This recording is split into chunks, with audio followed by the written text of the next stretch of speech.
I haven't made the baked oats in a really long time, so let's make some. Start off with an 8x8 pan and grease it really well. Also, preheat your oven to 350 degrees. Grab a big mixing bowl and let's start with our wet ingredients.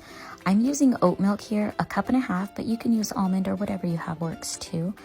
You're gonna crack 2 large eggs, just dump them in there. And then 1/4 cup of melted butter. It just makes it easier to mix. And now I'm using sugar-free maple syrup here, but if you use regular maple syrup, do 1/2 cup. I'm using 1/3 cup of the sugar-free because it tends to be a little sweeter than the regular stuff. Also, 1.5 teaspoons of vanilla, good vanilla. You want that flavor to come through. Give it a good mix and let's do the dry ingredients. 3 cups of rolled oats. You can do quick cooking if you don't have any. And then here's my dry.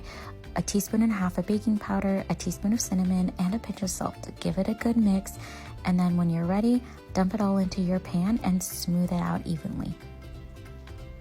Just like that, it's perfect. Now into the oven, 350 degrees for about 40 minutes. Oh my gosh, look at that.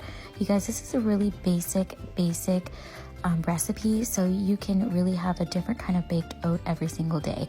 You can make this into 6 servings like I did, or if you need bigger portions, do 4 servings. It's perfect either way, and you can top with just whatever you like. I did some bananas and sugar-free syrup. This is the one I use. I use Walden Farms. It's the best. It's my favorite, but do peanut butter, berries, whatever your heart desires. I hope you love it.